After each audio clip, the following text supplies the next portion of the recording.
Okay, here we go. Stand by. 3, 2, 1. The thinking atheist. It's not a person. It's a symbol. An idea. The population of atheists in this country is going through the roof. Rejecting faith. Pursuing knowledge. Challenging the sacred. If I tell the truth, it's because I tell the truth. Not because I put my hand on a book and made a wish. And working together for a more rational world. Take the risk of thinking for yourself. Much more happiness, truth, beauty, and wisdom will come to you that way. Assume nothing. Question everything. And start thinking. This is the Thinking Atheist Podcast. Hosted by Seth Andrews.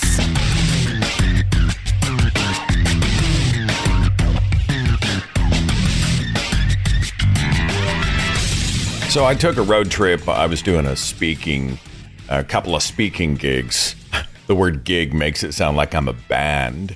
But I was doing an event at Metroplex Atheists in Fort Worth and then Houston Oasis. And so I decided to drive it. Got up early Saturday morning, about 4:30, got myself together, pointed the car south, and then I drove to Fort Worth, spoke at an event midday, hopped in the car, drove to Houston, spoke at Houston Oasis Sunday morning, pointed north, drove all the way home. I was exhausted by the time I got back, but it was awesome. It was a lot of fun. But one thing about road trips is it gives me a chance to clear my head, to kind of get my thoughts together. So I'm sitting there in the car, cruising along, 79 miles an hour in a 75 zone. This is my sweet spot because in my brain, I'm thinking, okay, well, you can speed just a little bit. Like if a cop sees me go by at 79, I'm not worth the trouble. Right? I'm not the target. It's somebody cruising by at 85 or 90. That's the target. So I always feel kind of safe. 79 miles an hour. And I'm watching the white line and I'm thinking. And I found myself really, really thinking about hypocrisy. Throughout our history, hasn't it almost always been the moralizers who are the biggest hypocrites? The people who were thumping their chests and clutching their pearls and banging their Bibles and decrying the injustice and immorality of it all. Isn't it almost always them that are the biggest hypocrites? Okay, and I'm going to go someplace that you may not expect. I have said before, and I've been watching Elon Musk with increasing distaste. I think Teslas are great cars. I like a lot of what SpaceX has been doing with NASA. I'm a fan of space exploration. I think the Mars mission, colonizing Mars, that's a fantasy. That's a freaking waste. That's a billionaire in his sandbox, a big boy with expensive toys. Total waste of resources. I think that's stupid. But a lot of the other stuff I kind of buy and I appreciate. And I used to really admire the billionaire. Like back when I was a Fox News evangelical Christian capitalist. And I'm not opposed to capitalism as long as it's managed. But back in the day, I would look at the people sitting atop a mountain of money and go, yeah, that's the dream. They climbed to the top and they achieved the American dream. And today I just see something different, Aren't most, if not all of those people, hoarders?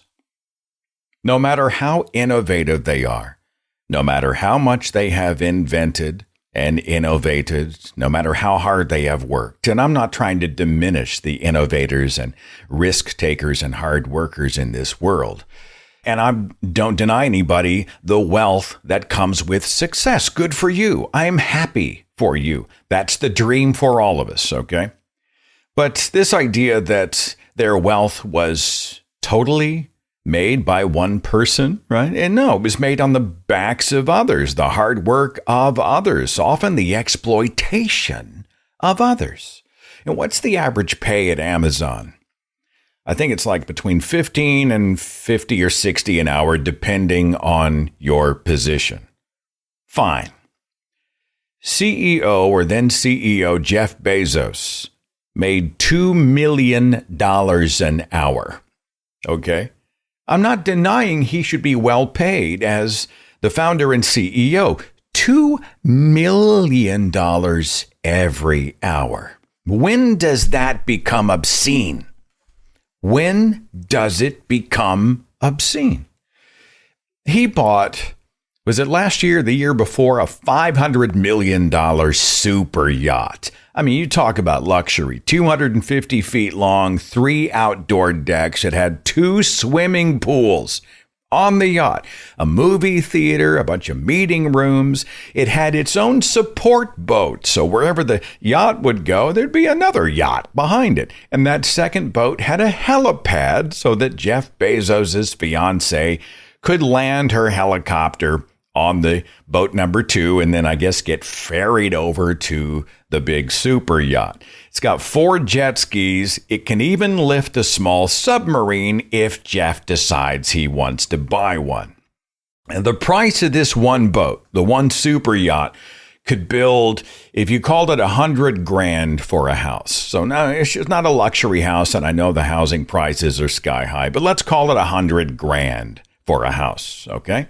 You could build like 5,000, $100,000 homes with that money. You could feed almost 30,000 families of 5 for an entire year with that money.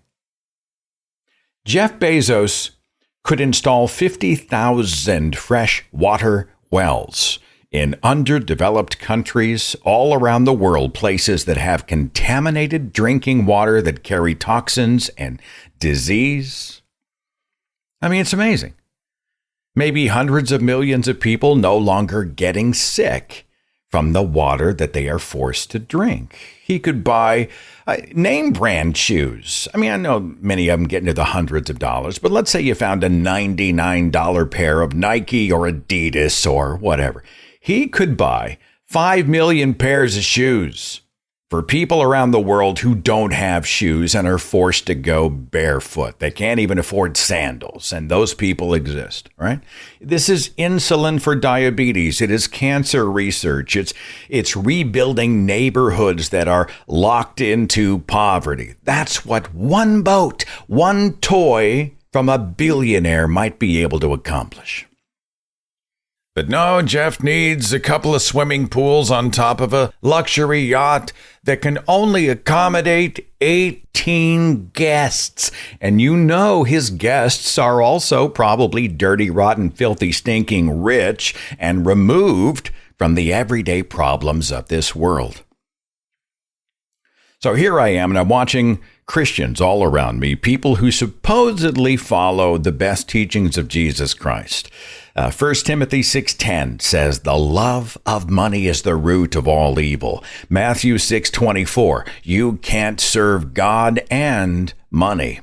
The same chapter in Matthew says not to store up treasures on earth, but in heaven. Ecclesiastes 5:10, those who love money practice vanity, and vanity is a sin. Proverbs 16, wisdom is better than gold. Hebrews 13:5, keep your life free from love of money and be content with what you have. Matthew 19, the rich man walked up to Jesus. Remember the story? He walks up and he says, teacher, what must I do to get eternal life?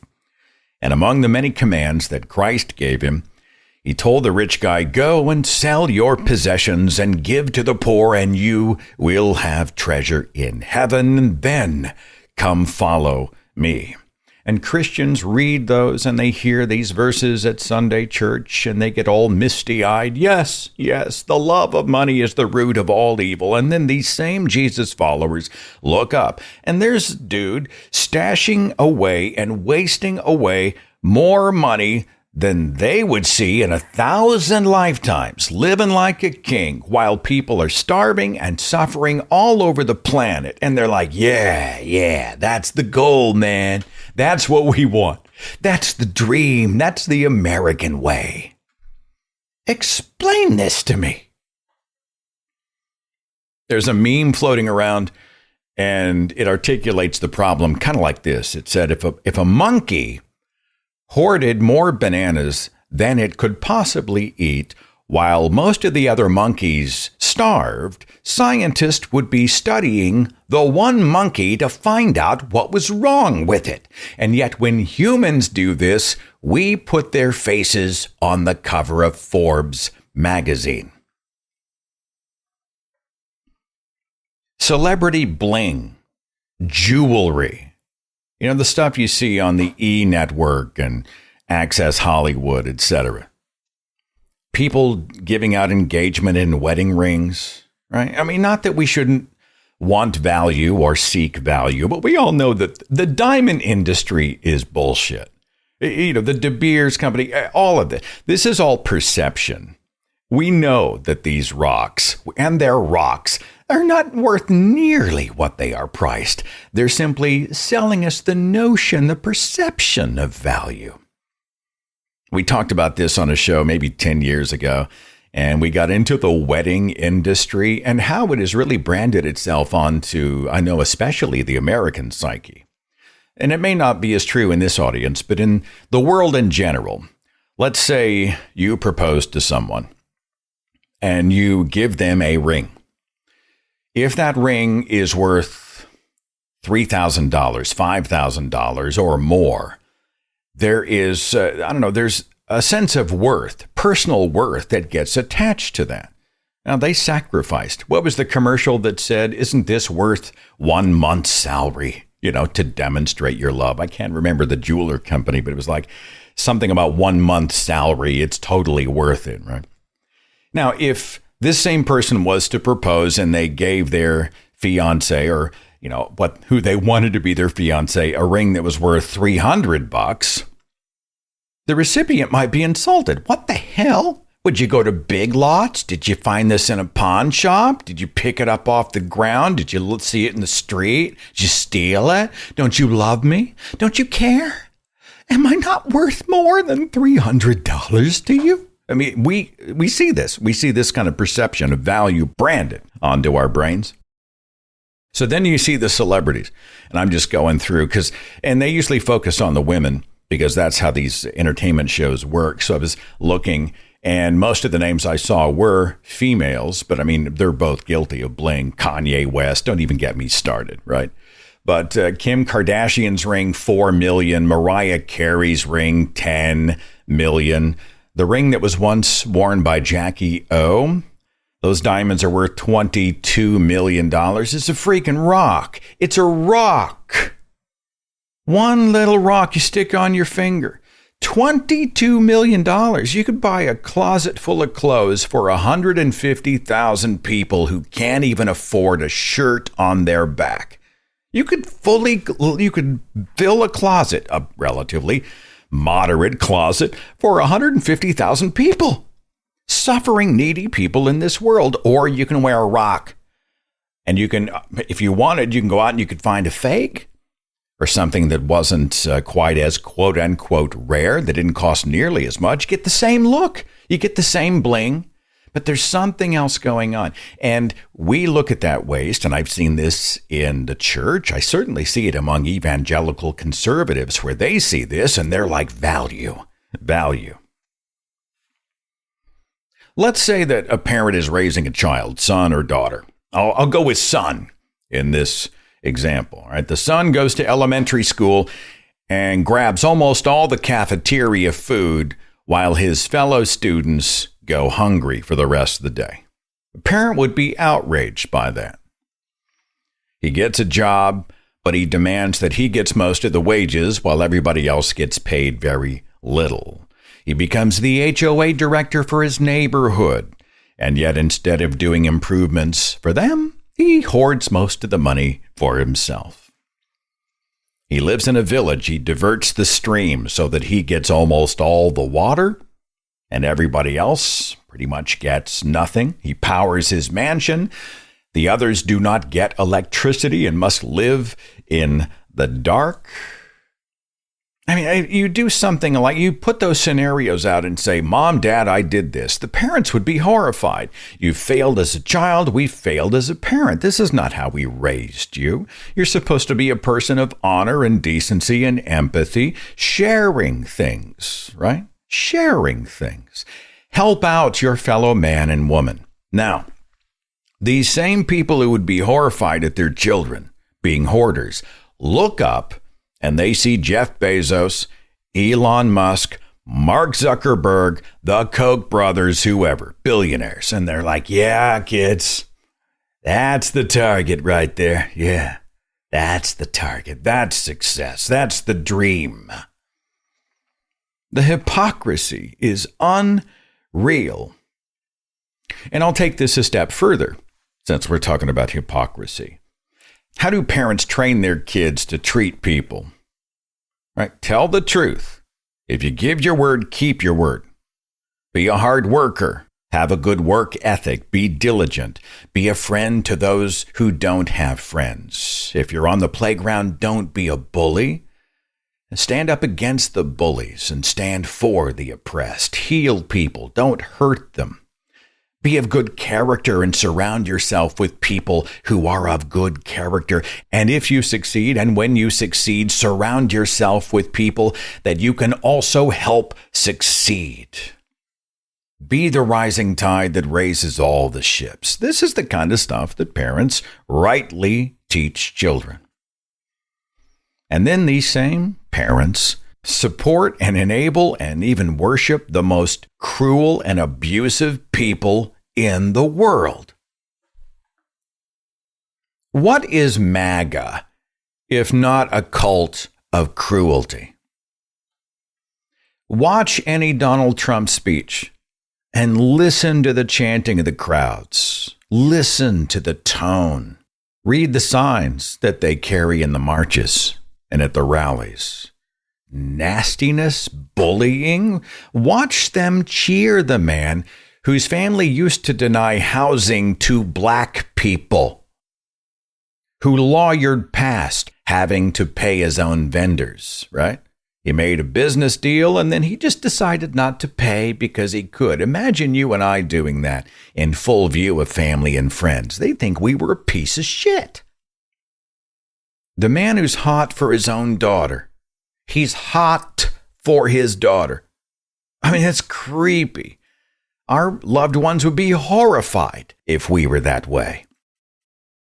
Hey, Mom, Dad, family, friends, today, I kind of gave myself permission to just waltz into the dressing room of a Teen USA pageant so I could get a look at the hot young girls. Oh, man. I mean, it was awesome. And they let me do it because of who I am.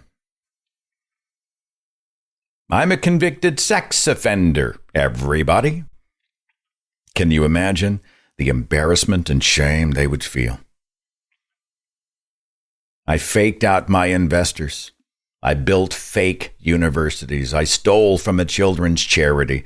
I told my followers they should be bullies, people of revenge. I mocked disabled people today. I blatantly tell everyone within earshot that I'm the most important person. In fact, I am far above them all.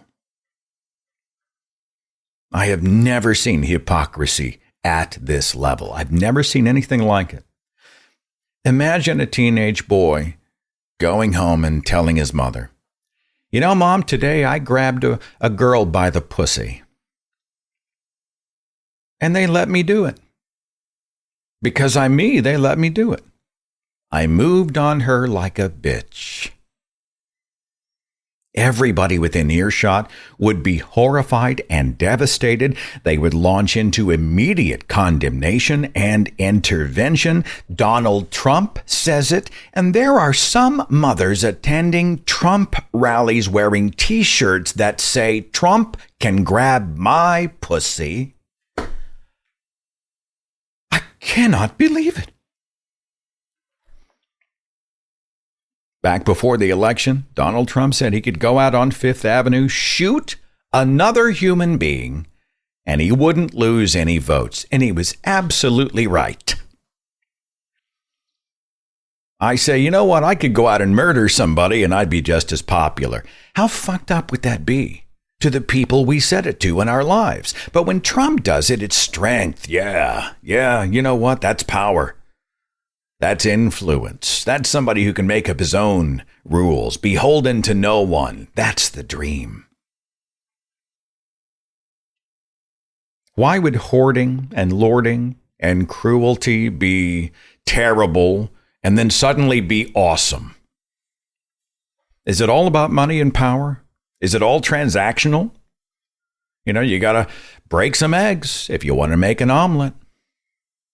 And as long as it's the other person who's exploited and not us, I mean, what do we care? You know, if they're that weak, if they're exploitable, you know, I mean, maybe this is like a Darwinian thing. Survival of the fittest. Maybe it's a chance to weed out the undesirables. So yeah, go ahead and exploit them. Whatever, as long as it doesn't negatively impact me. What the hell kind of talk is that?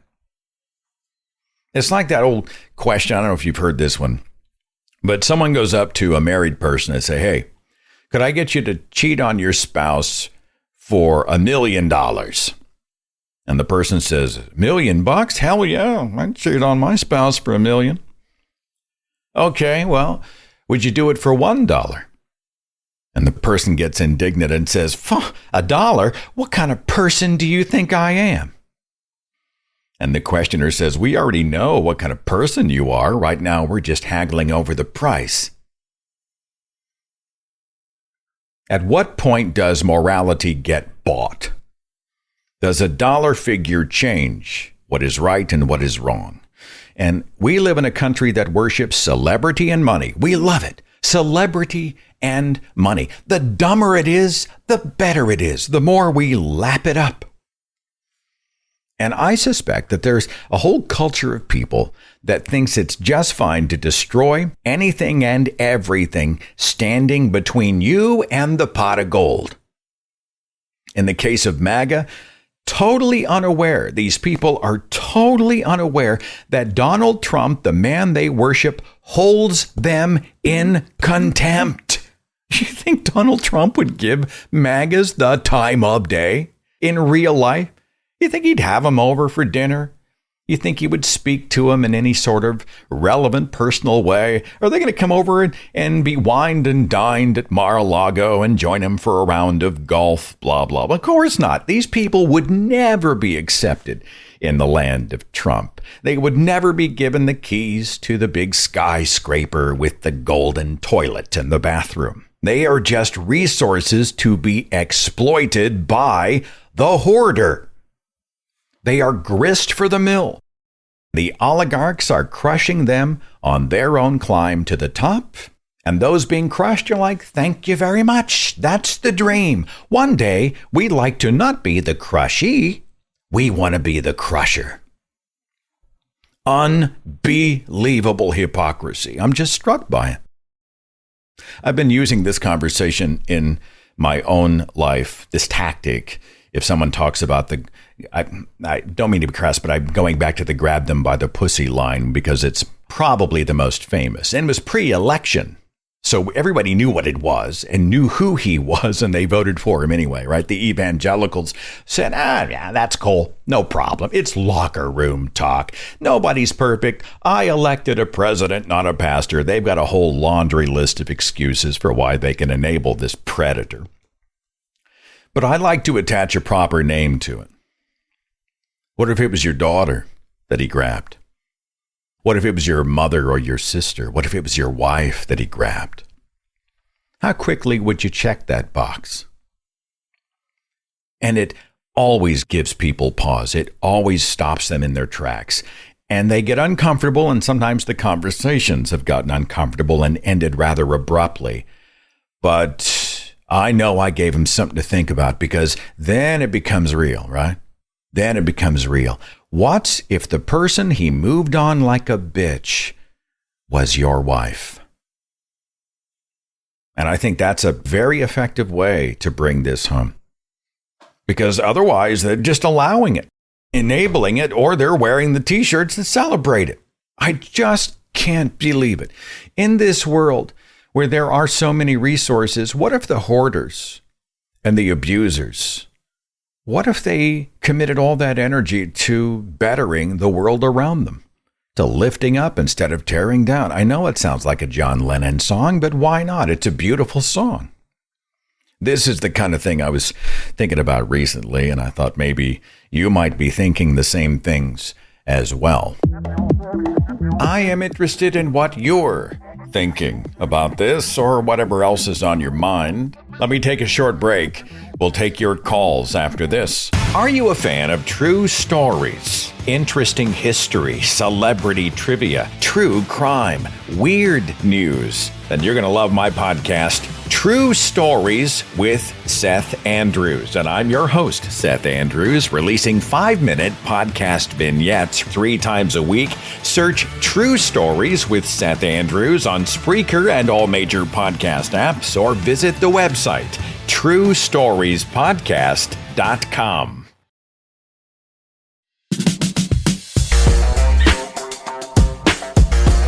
Today we're talking about the hoarding of resources on a planet where we should have enough for everybody, but somehow don't. Anyway, that's been my rant, but I'm going to the phones now to find out what you would like to rant about. I've got David at 330. David, are you there? Hi, can you hear me? Yes. I can indeed. What's on your mind? Well, everything you've talked about so far in your introduction is something that has passed through my mind at some time in the past several years. Thank you very much for voicing it. I was thinking, because I dialed in right at the beginning of something a bit topical, is the recent news of Biden passing the torch to Kamala Harris. And he was one of the last people on my list behind Pete Buttigieg and Bernie Sanders, but he's done a fantastic job. I thought he would be maybe a good custodian, but he's really become one of our probably most respectable presidents. But one of the jobs I always felt he needed to do was to pass the torch to the next generation. And I think he's finally done that. And now we've got a prosecutor who is going up against a convicted felon. And I don't mean to necessarily change the topic, but that was what was on my mind. No, I think it's totally valid. You bring up Joe Biden and people want it to be binary, right? He's either the greatest or the worst. And I just think that's not how life is. It's not how politics is. It's just not how this whole thing works. I'm frustrated with how he has handled Israel-Palestine. I have been in the past frustrated with his religiosity and the national prayer breakfast and some of that language. But I'll tell you, time and again, whenever he has made a public statement, it has been one of inclusion. He's been the person who has said, you are valid and you should be equal. He has stood up for LGBT people. He stood up for the rights of women. And whenever Donald Trump gets shot in the ear, Joe Biden calls Donald Trump and says, I'm glad you're okay. Right? I'm glad you survived. I'm glad the assassin wasn't successful. Well, that's a character thing. I mean, that is something that Donald Trump would have never done in reverse. And I agree. This is not even remotely equivalent, especially when after that phone call, Donald Trump glibly Truth Socialed a photograph of Biden tripping down the stairs to make fun of him. This man has no idea what compassion looks like. And I'm convinced Biden is a man of values. Is he perfect? No. But I have been impressed with him. I have also been monumentally frustrated with him as a candidate. I do find myself saying, is this the best we have?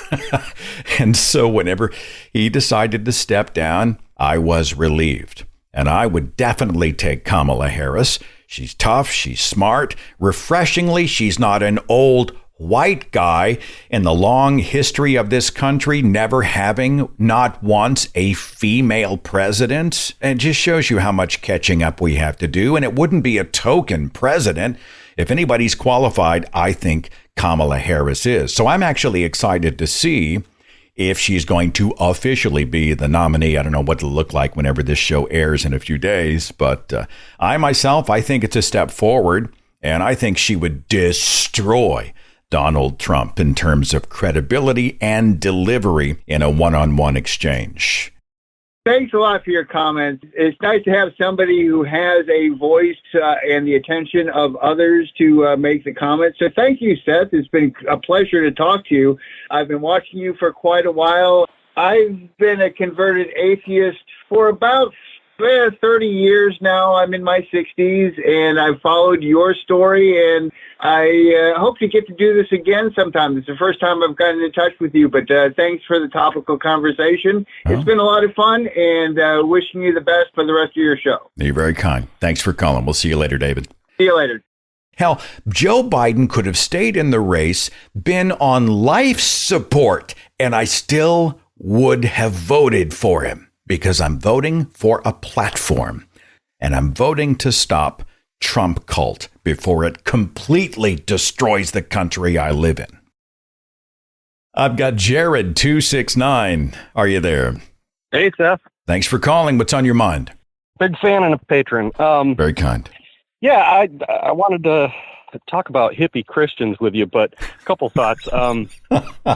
If Elon Musk and Jeff Bezos paid their taxes, maybe America could afford a penis-shaped rocket. You know what? You know what, though? I had this conversation with the believer. I don't mean to hijack you, but you brought something up, and I'm sitting on the edge of my chair, okay?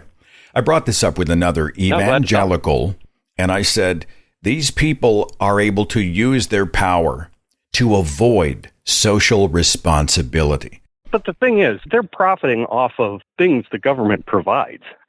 A stable workforce, a legal framework, like all this stuff. And if they don't pay into the system, they're just robbing us. I mean, we know what's wrong on the right. And, we beat that horse. But I feel it's important to call out people on our own side. And I realized that I call them hippie Christians, the kind of Christians who ignore 99% of the Bible and say love of Jesus. And I realize most of them are our allies. They're, for the most part, for secular government, which is where we need to be. But you see them doing the no Scotsman fallacy. They point at the evangelicals and say, oh, they're not real Christians. Well, I don't know how you define a Christian, but I guess one metric would be how much of the Bible you ignore. So by that metric, these hippie Christians aren't Christians at all. They ignore 99% of that book. I got to tell you, I see the MAGA type Christians as being Christians because they actually believe those things the Bible says, like persecuting gays, stoning adulterers, things like that. So I don't know what you think of that. I'm of two minds. I go back and forth, and I think both positions are valid. I'm not trying to be a politician on this, but on one side, I'm thankful for the moderate. I would take a wishy-washy moderate Christian Absolutely. Any day over the hateful, bigoted, fundy Bible literalist, right? I'll take the happy, clappy, Jesus loves everybody. I'll take that if you give me a choice. But those people are giving cover to a dogma that is false and destructive. So by saying, well, true Christianity is all loving and it's all this and it's all that, well, I'm like, well, you haven't read your Bible. And by protecting the Christian brand in this way, you're giving cover to people who are doing real harm. Well, my bigger frustration is with the political discourse, right? Because if we're going to argue about which flavor of Jesus we want in charge, we're not actually debating the policy. I remember back when they were jailing children and family separation at the border, they quoted Romans whatever on the right, but then people on the left are like, oh, that's not what my Jesus would do. Okay, can we stop discussing which flavor of Jesus we want here and talk about the actual issues? That's my problem with those kind of Christians. They're legitimizing that form of debate. So I guess that's my big beef with it. And it's a legitimate one, Jared, and I appreciate you bringing it to the table. Hey, thanks for all you do, Seth. Thanks for calling. Catch you later. Laura at 626. What's on your mind? Honestly, I've been having really bad anxiety, and thinking it's life. And then I had this total epiphany while I was waiting, no, this is completely because Trump and MAGA. I, as somebody who feels like she is an empath, just in stuff I've done. And I feel like since I have deconstructed from Christianity, I'm the most Christian I've ever been. And so I can feel the turmoil in the country and the world. It's hard because my job, I work with kids with special needs. I feel more like when I started working with kids with special needs, everybody I worked with was an atheist, was a non-Christian. That had nothing to do with how I was giving back and the people that were leading it, how there was no mention of God, Christianity. And I actually used that time, because that was the first year of Trump's presidency, because my anxiety had skyrocketed when the man that said grabbed a woman by its pussy was running the country. And the Republicans in my life were trying to tell me that this man who said that was chosen by God. At the same time, I learned at that moment what truly, if there was a God or Jesus or whatever, what it felt to give back and to move forward, and it truly feel wonderful, and the blessing to see lives change. And how I had this juxtaposition of losing faith but gaining faith in humanity, because I actually consider myself a humanist, because that's the way I feel. Like, I feel I love everybody. We are one huge family. It does sound hippity-dippity. And you say about John, Lennon, actually Yoko wrote those words actually for Imagine, but that's truly is the epiphany of like what true peace and love and everything. And what is the song called? Imagine. Imagine, yes. It would be an amazing place. I think anxiety, I think fear for the future, wondering how bad it's going to get, because every time we think we've hit bottom, there's a new bottom. I think worrying, about the safety in every way of ourselves and our fellow human beings, I don't think that's hyperbole. I think it's warranted. And I think it means you are a moral person who wants morality to win the day. So just know you're not alone, Laura. Thank you. And I love hearing other people with the same. I don't feel as alone. So that's why I'm very glad that I always do. Oh, trust me. And try to participate in these conversations. I have been speaking out on the road, and we'll sometimes do some Q&A after my presentation. And this kind of thing inevitably comes up. And everybody's articulating how jacked up this country is and how scared they are for the future. And how did we get here? And what does it mean? And what's going to happen? You are not alone. So just remember that, but also remember the good, because there are many good people fighting that fight with you, okay? Thank you. Have a great rest of the day. Thanks, Laura. Catch you later. The lyrics to Imagine I pulled up. Imagine there's no heaven. It's easy if you try. No hell below us, above us only sky. Imagine all the people living for today. Imagine there's no countries. It isn't hard to do. Nothing to kill or die for, and no religion too. Imagine all the people living life in peace. You may say I'm a dreamer, but I'm not the only one. I hope someday you'll join us, and the world will be as one. Imagine no possessions. I wonder if you can. No need for greed or hunger, a brotherhood of man. Imagine all the people sharing all the world. You may say I'm a dreamer, but I'm not the only one. I hope someday you'll join us and the world will live as one.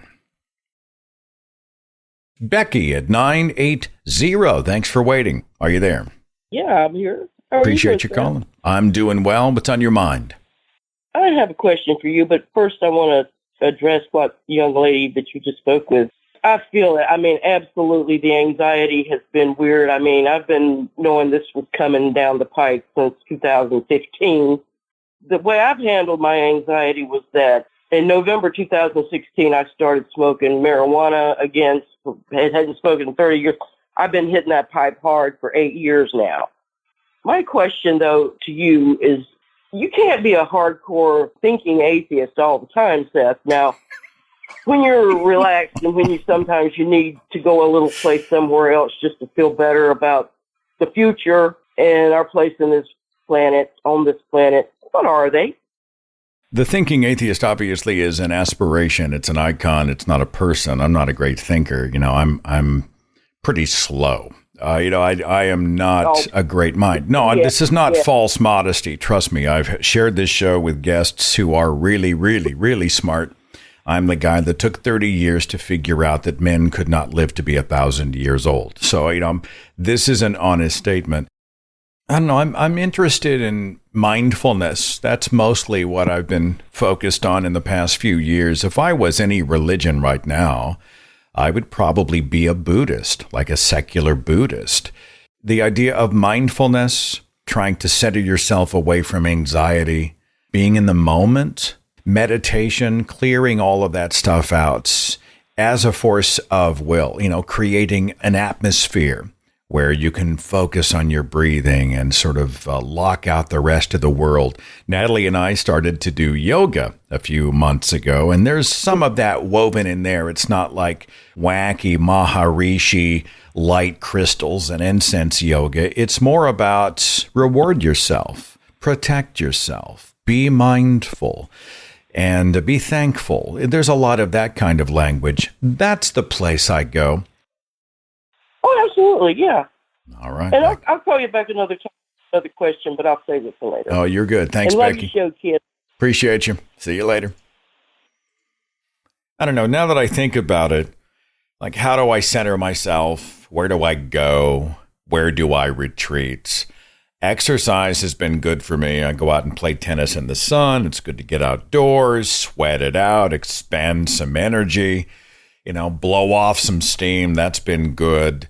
I'm a big movie buff. I'll tell you, if I feel kind of stuck, like emotionally, creatively, oh my gosh, this sounds so cornball, but I like to get in a car, usually when it's dark out, and I drive listening to film music, instrumental movie scores, stuff like the Village soundtrack by James Newton Howard always transports me into kind of a zen place. I don't know, it just feeds me in some way. Or maybe if I'm feeling a little more aggressive, I put in Tron Legacy by Daft Punk. I mean, it could be almost anything. But music, we all know music that transports us and sort of sweeps us up and takes us on a journey. Well, now I'm no longer being pounded over the head by the worst of what's going on in the headlines. Now I'm able to just breathe and chill and center and imagine and create. And that's been good medicine for me. Time with Natalie and the dogs. I don't know. I mean, I think we all have our safe places, our havens that allow us to plug in and recharge the battery. Rich from Rochester at 585. Are you there? Yes, I am, sir. How are you doing? I'm doing well. What's on your mind, Rich? Here in Rochester, Tom Golisano, he built his empire on, it's called paychecks. They do everybody's HR, their taxes, and they do their finances and do their payroll. That's especially payroll is the big thing. And he's this hero around the town, and he'll get on. He gets on the public radio and he talks about how hard he worked when he was younger and all that. But he had all these friends and bankers who helped him. And when I call him, being a black man, I say to him, "So, what about what happened to black people?" "Well, I don't believe that. They could have worked hard like me." And I said to him, "But you just said because of the friends you had and the connections you had, you were able to get your support." But that's not the worst thing about this man. This man moves to Canandaigua, actually in the same area, the Finger Lakes where you were. He moves to Canandaigua, buys his big estate, beautiful acres of lawn. This asshole, who's worth $10 billion, he's probably worth 100 times the amount that entire town is worth. He sues the town because the geese are shitting on his lawn and the town won't keep the geese off his lawn. Yet they make him a hero because he puts his name on hospitals and, children's wards, and he puts his names on the School of Business in RIT, Rochester Institute of Technology, or whatever school he puts it. So he's this fucking hero. And I think he is ghastly. I think he's one of the most immoral people around. Can you imagine, with his resources, suing this town because the geese are shitting on his lawn? I think these people become detached from the real world. When you are worth that much money, the amount of revenue and resources you take out of a society and an economy and sit it stagnant in your stocks or whatever it is, but they are doing nothing. So the old days where a guy like that or someone like that had that amount of money, and if they kept it stashed, it was taxed at 80%. It would force them to invest it in the society. So therefore, it makes the society better. Also, when you give welfare, if you give someone $30,000 a year and they spend 28 of it in your society, guess what does better for society? Why do you think Walmart supports food stamps? Because they know those people will spend that money. There are so many ways. I even look at all the isms, sexism, racism, and stuff. When you are using the energy it takes to keep people downtrodden, because it is a conscious decision to keep people in a certain position, you are wasting energy, time. I always ask people, how much money and how stronger would if Hitler would have been if he had not spent time killing 6 million Jews and 6 million others? The resources, the logistics, and everything it took to do that. Not only did he turn the people that he had in his society against him, he used resources that could have otherwise been sent into the war. These are the things that people don't think about. Then I think about, I always ask this question of wealthy, people who are conservatives. I says, we know in a capitalist society, they will always be poor. There's no way you can do it. I says, we call full employment 4%. So we know that in the United States at 4%, there's going to be these 40 million people or whatever million people who will never have a job. Factually, they will always exist. What are we to do with them?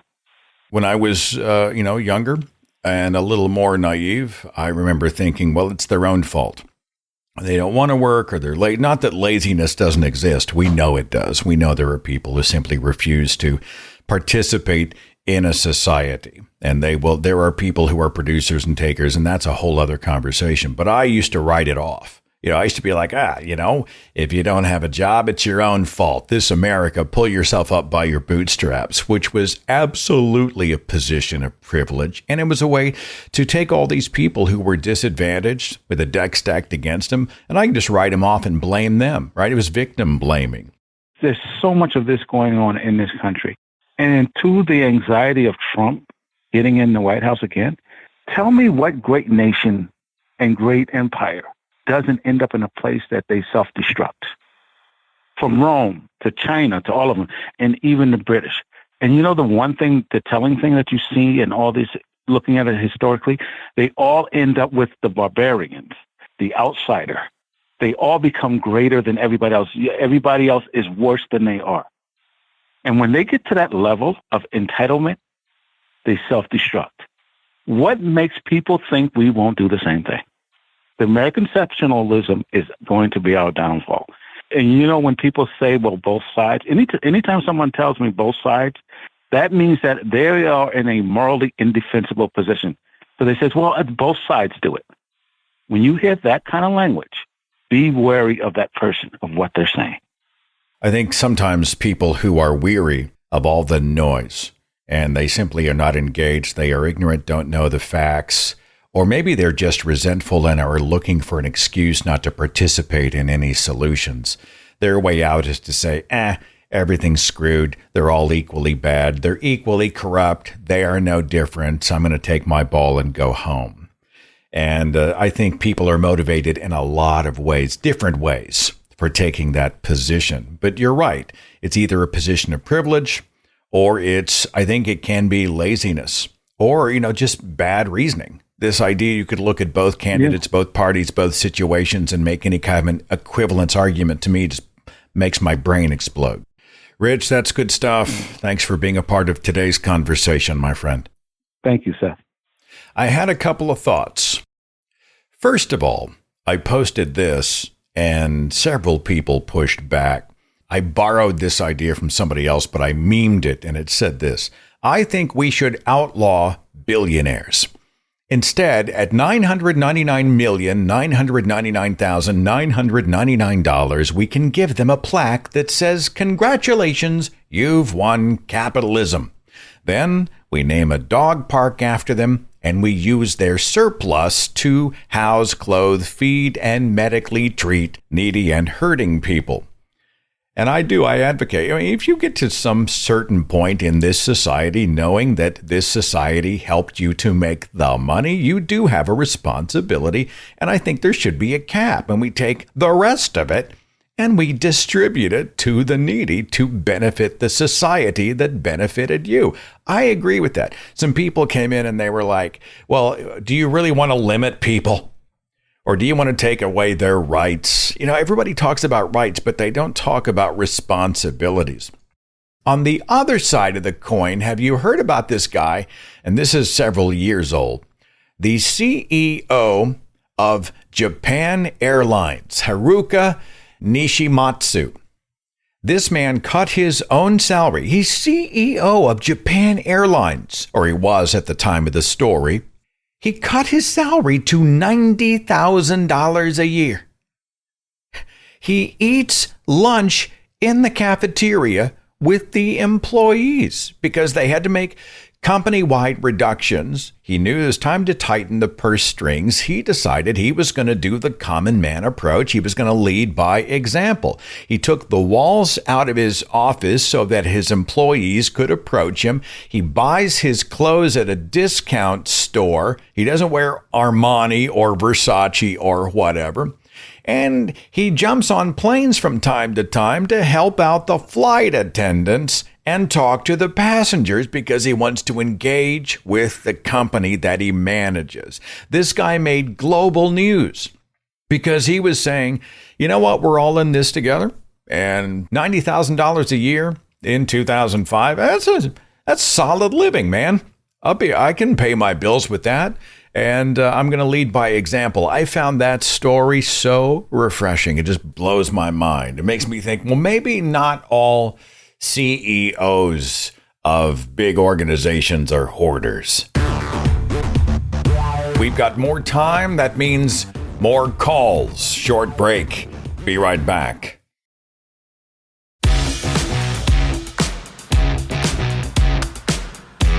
Thanks for your support on Patreon. Really does make a difference. If you like what you hear, you'd like the show 2 days early and commercial free, patreon.com/Seth Andrews. Keith at 970. Thanks for waiting. Are you there? Hey, Seth. How are you? I'm well. Thank you, Keith. What's going on? So I have been going through my own faith journey, as we all do. I grew up in the Mormon faith and later got into evangelical Christianity. And in the last few years, I've really, as I've researched, come to a point where I've developed very serious questions about my faith. I don't think I'm quite to the point you are, but I certainly don't believe in God as espoused in the Christian Bible or any other, holy book. And as I go down this road, my struggle is in trying to balance being authentic versus keeping the peace when it comes to talking with family and friends. Because most of them don't know that I have essentially lost my faith. And I know that if I were to have those conversations with a lot of them, it would cause a lot of hurt. And there are situations, parents want to have a prayer before dinner. Probably not a big deal, right? But there are other situations where I feel like I've become really fake. And so I'm just very curious, as you've gone through your journey, what has been and is your approach to balancing being your authentic self versus trying to keep the peace with people who still have a very strong faith? A couple of things come to mind. First of all, I used to say, I lost my faith. I phrased it that way, and I just heard you phrase it, and there's nothing wrong with it, except that it might subliminally be saying that we lost something that we needed. And so I started changing and saying that, well, actually, I rejected a bad idea.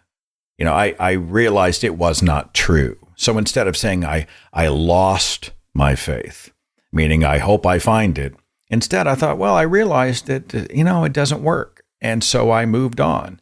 Robert Ingersoll says, the more false we destroy, the more room there will be for the true. So it's important if something is not true that we're able to sort of take that out and remove it to create oxygen, space for oxygen. And the new ideas, the better ideas can come in. The second thing that comes to mind is the difference between peace and an absence of conflict. I remember times in my own family, and if they want to pray, if I'm in their space, they want to pray and talk about Jesus and do their thing, whatever. I mean, it's their house, their rules. I usually don't engage unless they engage me in some way, or they say something blatantly offensive. And I feel like I need to stand up for a marginalized person or group, as a matter of principle. But beyond that, whatever, it's your house, your rules. But if they're coming after me, or I feel like they are not willing to accept me for who I am because I don't toe the line and validate them and line up with them, then I have to have a conversation. What's the collateral damage going to look like? And is it worth it to me? And I can't answer that question for you. Are there kids in play? And, will that mean that the kids don't see the grandparents? And what about your spouse if you have one? And what if your employer finds out and he's a believer? Might you lose your job, meaning that you can't pay the mortgage? So now you're homeless. There's all these other things that only you can really assess. I do think, though, that the goal is authenticity. The people in your family, they're not walking on eggshells trying to keep you comfortable. You're the one walking on eggshells to keep them comfortable. And I think the goal is to give ourselves the respect, the self-respect, to be able to apply the same rules to us that they get to apply to themselves. Do you worry about fallout, blowback, collateral damage? Yeah, I absolutely do. And I think in my own situation, it's not so much I don't worry about blowback in terms of being disowned or not having relationships or losing a job. And I'm very fortunate in that regard. I'm fortunate in that I actually have some wonderful relationships with family and friends. But in that regard, too, it makes the fear more so because I fear losing their, I don't know that respect is the right word, but just the closeness of those relationships.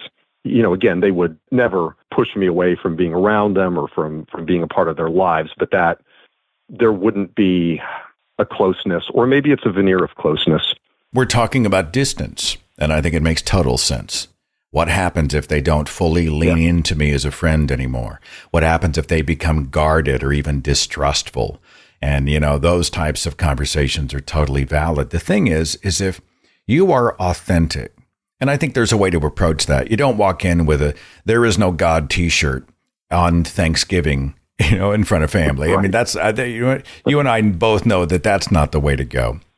But if you don't participate in religious rituals and they notice that you're not going to the church anymore, and maybe you aren't comfortable leading the prayer over the mashed potatoes tomorrow or whatever, you say, what, I think I'm good. I'd like someone else to handle that today. And you are able to softly communicate that your comfort zone is changing and you are on a journey and you're asking some questions and you may have some doubts, but you're working through it and you're still a good person and those types of things. I think that's a great way to approach it. If they still lean away from you and that defense comes up and they become distant, it's sad, it's tragic, but it's not your fault. And I worry that you're maybe taking the responsibility on you. Like if your friends or family became Buddhist tomorrow or Hindu or even Muslim or whatever, would you distance yourself from them? I wager you would still be the same loving, connected person you always were, wouldn't you? I would, which actually raises an interesting point because, as I consider that I am fortunate, very fortunate to have some wonderful relationships and just truly good people in my life, it may also be not giving them enough credit to make a presumption that if I was authentic, if I was honest, that they would pull away. Maybe that's essentially downplaying their goodness, and I need to give them the opportunity to show that they're not that person. Another layer to that is that you might become an opportunity for their world to expand, because they would see in someone that they already know in 3 dimensions, kind of an evolution of thought. And they might become curious, and it might humanize the whole thing, whether you're secular, you're on a journey, you're seeking, you're agnostic, you're spiritual, whatever. You can call yourself nothing, I don't care. But if they watch you, it totally humanizes it. And it's very difficult for them, I think, to put you in a box. We love you. You're a great guy. You're still moral. You still want to go out and make a better world. You're awesome to hang with. And whether or not you believe in my God or not, doesn't seem, you're still the same you. You have expanded their worlds. in a lot of ways. And I think that's totally valid and necessary. In my own life, when I get to know people and then afterward they find out I'm a professional heathen, it blows their mind. As someone said earlier in the show about being a better Christian, I had a buddy of mine on the tennis team. He said, Seth, you're a better Christian than most of the Christians I know. And he knows what I do. But what he was trying to say is you're a really good guy who does the right thing. And it expanded his horizons. You never know what might happen in your circle of influence when you do live authentically. But I don't feel rushed, don't feel like a coward for not doing it quickly. But just watch the people around you and ask yourself, would they be sitting on their hands? Would they be tiptoeing on eggshells? And if they wouldn't, well, why am I applying a different set of rules to me? I don't know. Does that make any sense? Does that help at all? It does. Absolutely. This is great. I really appreciate your insights, and this helps me. It helps to talk it through, and I think gives me some good things to think about. So thank you. Oh, thanks so much for calling. Much appreciated. Absolutely. Have a good evening, Seth. You bet. I don't know if that's the answer, but I think he said it right. We're talking it out to equals, friends who were saying, well, what if? What about that? Here's my opinion. That's how I'm approaching it. I'm not a licensed counselor, but I've had a lot of these conversations, and I've certainly been through it myself. It's hard in my own family. I'm related to people I don't relate to in so many ways, and I've had to scratch the family itch with you. And when I go out and speak on the road, I'm surrounded by people who do love and respect me, and they lean into me and they challenge me. And sometimes we disagree, and those disagreements get heated, and we're, having those discussions about the world and whatnot. But there's never disrespect. There's never judgment. They don't diminish me. I don't diminish them. And man, to have that and to deny yourself that by saying, well, I'm just going to be quiet because, man, they're going to flip out and make my life hell, and we sure don't want that. Well, I understand it, but I also lament it a little bit. And I think, maybe you should just say it. If you can, maybe just say who you are, what you think, why you think it, what your values are. Be you without apology at the volume you choose. And if other people don't like it, that's their problem, not yours. That's all I got today. That's all I have time for. I am so thankful for you and for your calls and your input. Go give something to somebody today. There are no hoarders in this audience, I'm sure. Hoarders of resources. But I think maybe we have a little something extra that we can do for someone else. So pay it forward out there. And let's try to show these oligarchs, the spoiled, rotten, man-child billionaires, how human beings ought to behave. And until next time, be good. I'll see you. Follow The Thinking Atheist on Facebook and Twitter for a complete archive of podcasts and videos, products like mugs and t-shirts featuring the Thinking Atheist logo, links to atheist pages and resources, and details on upcoming free thought events and conventions. Log on to our website, thethinkingatheist.com.